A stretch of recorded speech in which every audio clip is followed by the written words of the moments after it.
মানে শুভেন্দুর তো 7 সুর বেরোয় না, ওর তো তৃতীয় সুর আর ষষ্ঠ সুর, গা ধা, এছাড়া তোর বেরোয় না। তো সুতরাং ওই সঙ্গীত মেলা কি হবে?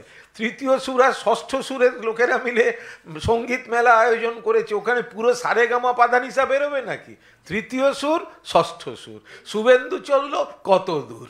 শঙ্করাচার্যরা প্রতিবাদ করছেন, আর এই বিজেপি শঙ্করাচার্যদেরও অপমান করছে। তো সুতরাং শুভেন্দু অধিকারী এই রাম মন্দিরকে ছুতো করে নিজে একটু হনুমান সাজতে চাইছেন, উনি মাঝে মধ্যে এই হুপ হাপ করবেন, এগুলোর খুব প্রাসঙ্গিকতা নেই।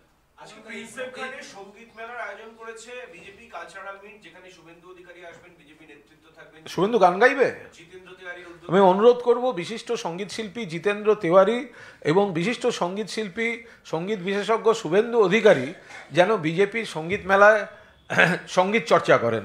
কিন্তু বিজেপির যেটা অভিযোগ, এই মুহূর্তে পুলিশ সেখানে গিয়েছে, তাদেরকে বাধা দিচ্ছে, বন্ধ করে দিচ্ছে, এবং বিজেপি এটা নিয়ে আদালত পর্যন্ত যাবে বলে জানা যাচ্ছে। আদালত যাবে। তো ওই জায়গাটায় যদি দেখা যায় গঙ্গাসাগর ফেরত সাধুরা রয়েছেন বা অন্য কোনো প্রশাসনিক সমস্যা রয়েছে, তো সেখানে হবে।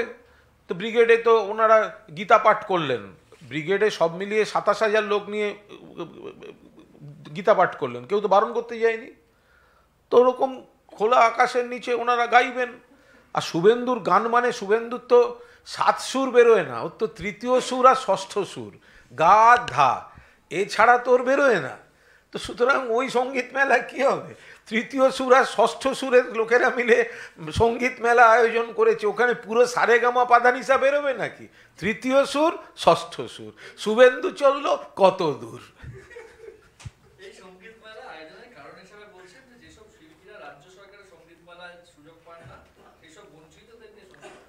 এরকম কোনো কথাই নয়। রাজ্য সরকারের সঙ্গীত মেলা একটা ব্রড বেসড, অনেক বড়।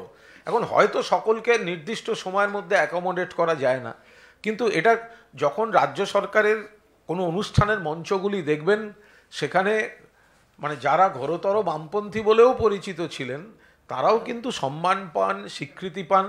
এই সংস্কৃতির জায়গাটায় যখন মানে তাদের কিন্তু রাজ্য সরকার কোনো বিচার ওইভাবে করে না, এখানে দলতন্ত্র চলে না। ফলে রাজ্য সরকার উদার মনেই সঙ্গীত শিল্পীদের সমস্ত রকম সুযোগ দেন। এখন ওনাদের মনে হয়েছে ওই যা হয় তৃতীয় সুর আর ষষ্ঠ সুরের কিছু সম্মেলন করবেন তারা, তাদের ব্যাপার।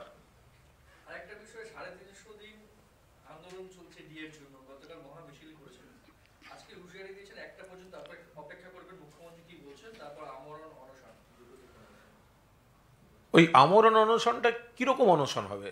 শিফটে হবে না একজনই করবে?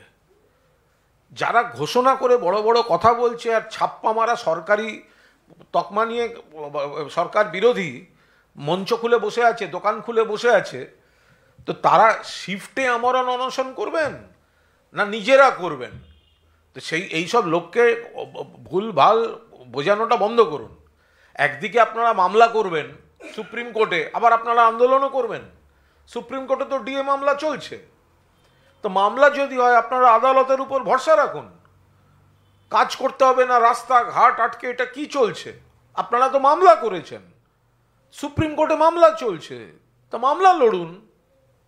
আর এখানে যারা ডিএ নিয়ে কথা বলছেন, মাননীয় মুখ্যমন্ত্রী মমতা বন্দ্যোপাধ্যায় যা যা বলা স্পষ্ট করে বলেছেন, যতটা চেষ্টা করার করছেন, আর এক কিস্তি দিয়েছেন।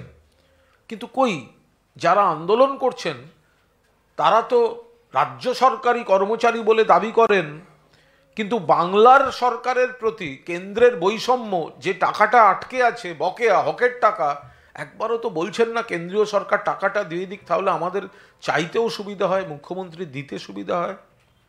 এনারা যখন দিল্লি যান তখন হিন্দু মহাসভার আয়োজনে থাকেন। এগুলো সব ছাপ্পা মারা তৃণমূল বিরোধী, ছাপ্পা মারা সরকার বিরোধী। এদের জন্যই 34 বছর ওয়ার্ক কালচার খারাপ হয়েছে। এদের জন্যই সাধারণ মানুষ সরকারি দপ্তরে গেলে পরিষেবা পান না, এরা চেয়ারে থাকে না সময়ে। ফলে যে কোনো মূল্যে সরকারকে ডিস্টার্ব করার জন্য সিপিএম, বিজেপি আর কংগ্রেসের একাংশের মদতপুষ্ট এই ছাপ্পা মারা সরকার বিরোধীরা অশান্তি করার চেষ্টা করছে ভোটের মুখে। ওকে,